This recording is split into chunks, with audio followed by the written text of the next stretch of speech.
নলবাৰীৰ নলিচাত ভয়ংকৰ পথ দুৰ্ঘটনাত থিতাতে নিহত হয় এজন যুৱক। নিহত হোৱা যুৱকজন ২৮ বছৰীয়া আন্টু আলী বুলি জানিব পৰা গৈছে। জানিব পৰা মতে ট্ৰেক্টৰেৰে হাল বাবলৈ আহি দুৰ্ঘটনাত পতিত হয় যুৱকজন।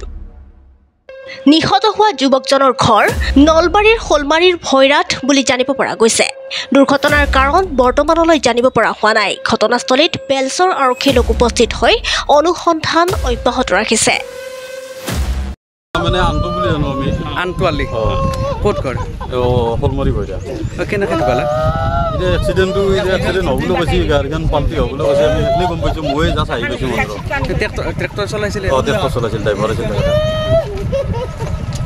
বিয়া পাতিছিল? বিয়া কৰিছে, ল'ৰা ছোৱালী দুটা, এটা ল'ৰা এটা ছোৱালী।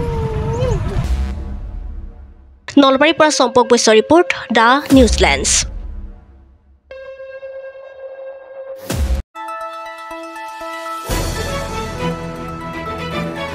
দ্য নিউজলেণ্ডছ, অবিৰত তথ্যানুসন্ধান, আপোনাৰ সেৱাত খবৰ সন্ধান। দ্য নিউজলেণ্ডছ।